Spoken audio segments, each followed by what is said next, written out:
Hi everyone! For tonight, nagboil lang ako ng winter melon soup. Perfect na perfect nga ito guys dahil maulan dito sa HK. First time ko nga nito magluto guys, medyo matigas siya. Kiniskis ko itong pinaka first layer ng balat. And after that, tinanggal ko rin yung second layer ng balat niya dahil medyo matigas.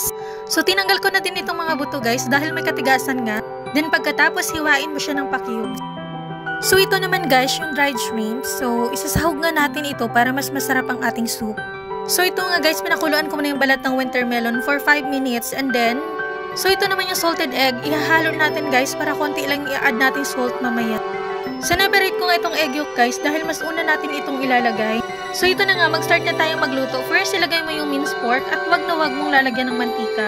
Medyo may katagalan na kasi ito sa freezer guys, kaya dapat unahin mo siyang ilagay. Igisa mo ng konti para matanggal yung amoy. Then after that, i-add na natin itong water na pinakuluan ko kanina sa balat ng winter melon. Pakuluan natin yan ng mga 15 minutes para maging mas malasa yung karne. Sinangag ko na din itong dried shrimps hanggang sa mag-golden brown. So dahil nga okay na rin itong ating pinakuluan, ilagay na natin ang ating winter melon. Pakuluan ng mga 10 minutes hanggang sa medyo lumambot.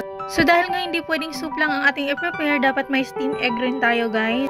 I-steam ko lang siya for 8 minutes and then tapos na. So dahil okay na itong ating soup, i-add na rin natin yung dried shrimps natin. Then konting salt, followed by egg yolk. Pakuluan na ng 1 minute tapos na. And nag-fried na rin ako ng salmon guys. That's all for today. Thank you for watching. Bye!